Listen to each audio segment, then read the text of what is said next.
I'm Dr. Lora Shahine. Welcome to my YouTube channel. Today, we're going to talk about when to see a fertility specialist.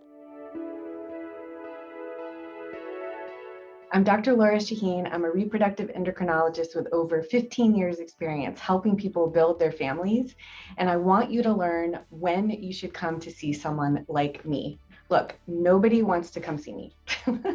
Everybody wants it to be like we're taught in middle school and high school health class, that it is so easy to get pregnant that all we need to worry about is when we don't want to get pregnant. And so when we're ready to start trying, when it doesn't happen easily, you're kind of like, well, maybe it'll just take another month. Maybe I'll read Dr. Google. I really don't want to go see the fertility doctor. And believe me, we all get that, but we are here to help. And just coming to see a fertility specialist does not mean that you need to do treatment. It does not mean that you have to do IVF, or we're going to talk you into doing something that you don't want to do. That's a big fear for people. One of the best things is just getting an evaluation, making sure everything is okay, asking questions, learning a lot more about your fertility, optimizing timing. We're here for education and a lot more than just doing treatment. So you should come see a fertility specialist if you have infertility. So what is infertility? Infertility is a disease defined as failure to achieve a successful pregnancy after 12 months of unprotected intercourse or sperm exposure. So if you have been trying for a year and you have regular predictable menstrual cycles, and you're having regular intercourse and you are not pregnant, that is a wonderful time to see a fertility specialist. Now we have a lot more to talk about, but that is the basics. And why do they say a year? Well, about 80% who are trying to conceive will conceive within the first 6 months of trying. You don't conceive every time you try. You know, it has to be a perfect egg and a perfect sperm and get into the fallopian tube, fertilize, implant into the uterus. All of the stars have to align for us to get pregnant and have a baby. But it does happen for a lot of people within the first 6 months to 12 months of trying. About 80 to 85% of people will conceive in that time frame. So if you haven't conceived, you're falling into this 15 or 20% of people that have infertility, and that is a great time to figure out if there's anything going on that could impact your fertility so that you can treat it and be on your way to having your baby. Now, there's several reasons that you might want to see a fertility specialist earlier or sooner than a year, and one of them is age. As we age, both eggs and sperm don't work as well. It's a lot more complicated than that, but in general, especially eggs, we were born with the same eggs we're going to have our whole life, and they're frozen in a genetic state.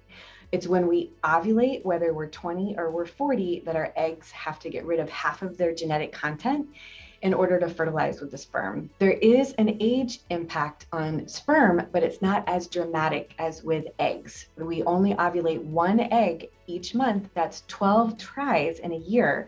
And as we age, fewer and fewer of the eggs can do all of the genetic work that they need to result in a successful pregnancy. If you are 35 years or older and you have eggs, the recommendation is to see a fertility specialist sooner. So if you've been trying for about 6 months and you're age 35 or older, then it's a really good idea to see a fertility specialist, because you don't want to miss something that you want to act upon. You don't want to try for a year or two when you're close to 40 and then find out that your fallopian tubes are blocked. You don't want to try for a year and then find out that there's a sperm issue.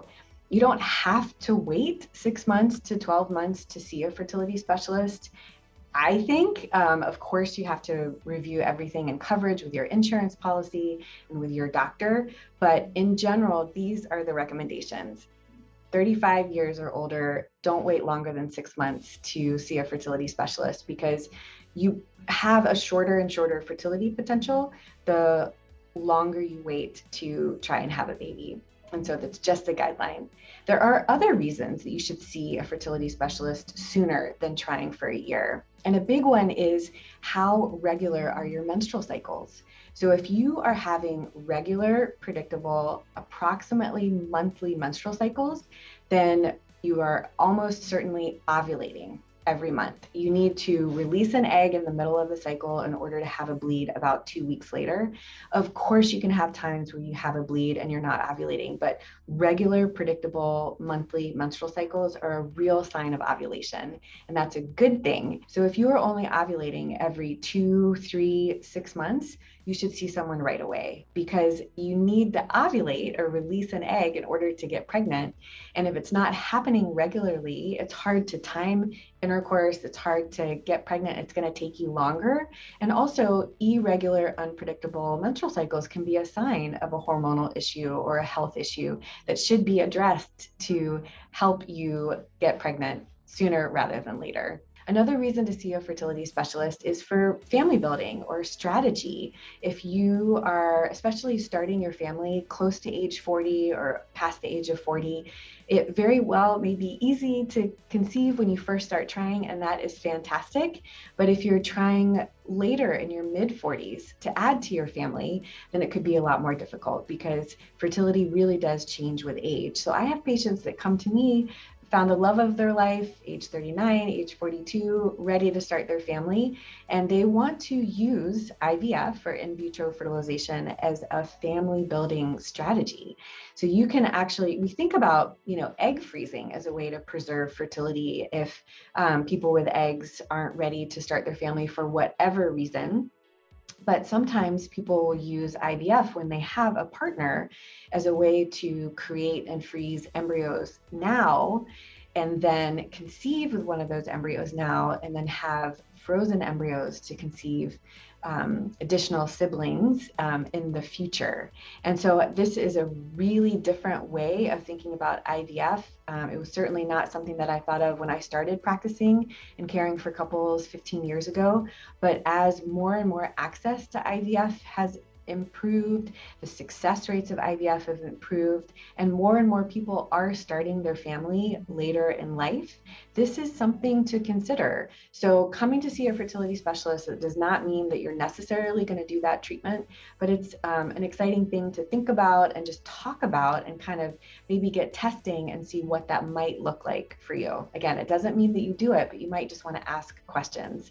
I have had patients come back to me for siblings, in the future, after they've conceived in a simple way before, and say, are struggling with secondary infertility, which is difficulty adding to your family or getting pregnant again when you've had a pregnancy in the past.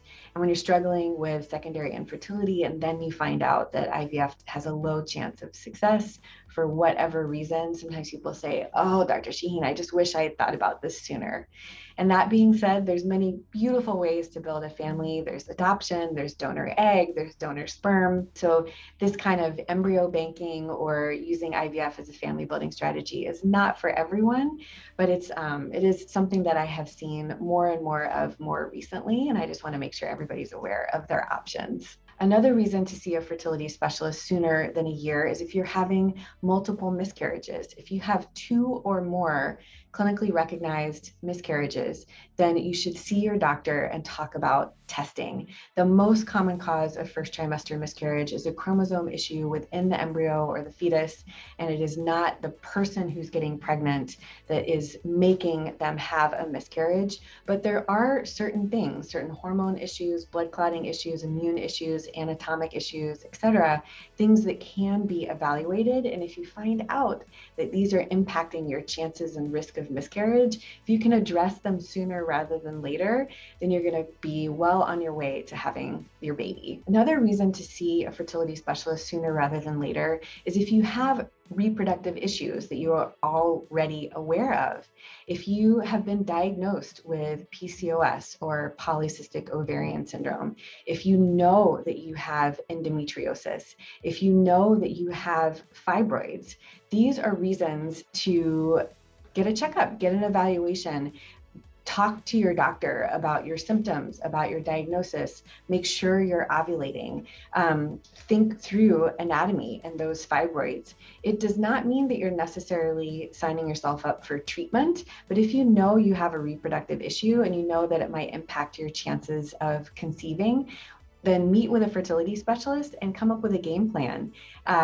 It could be that, hey, I get a checkup, I get an anatomy checkup. The fibroids are not going to impact my fertility because not all fibroids do. But it's good to know that rather than try for 6 months to a year and then find out that this might be something that needs to be addressed. Another reason to see fertility specialists is if you have a history of an illness or a current chronic illness that might impact your fertility. I'm thinking of history of a cancer treatment and diagnosis. When you're younger, some of the treatments like chemotherapy or radiation can really impact egg and sperm health. And so it's important to get a checkup and a strategy with your fertility doctor. If you have a chronic illness like men with high blood pressure, men with insulin-dependent diabetes, other chronic medical issues, or some prescription medications in both people with eggs or sperm, it's important to get a checkup and consider getting a semen analysis, right when you start trying or after you've been trying for just a couple of months, just to make sure the sperm parameters are okay and that you're not missing something to address. Another reason you could see a fertility specialist is if you're in a same-sex couple and you really want to go through all of your options. If I have two people that have sperm and they are excited to start their family, then we need to find eggs and we need to have a gestational carrier to help build their family in one way. If I have two patients that both have uteruses and eggs and ovaries, well, some people think automatically, okay, we're going to decide who's going to get pregnant and we're going to do something simple like donor sperm insemination.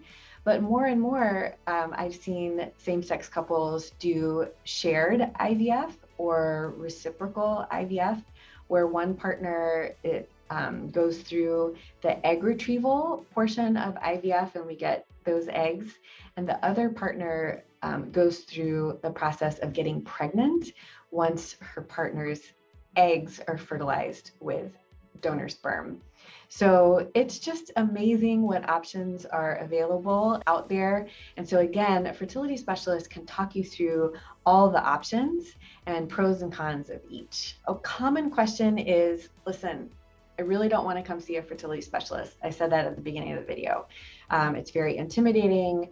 There's a reputation that we're just going to push IVF and make people do things that they don't feel comfortable with. There's a fear that the fertility doctor is going to say something like, oh, you'll never have a baby. Like, I've done this one test and it's just impossible for you. And that's terrifying.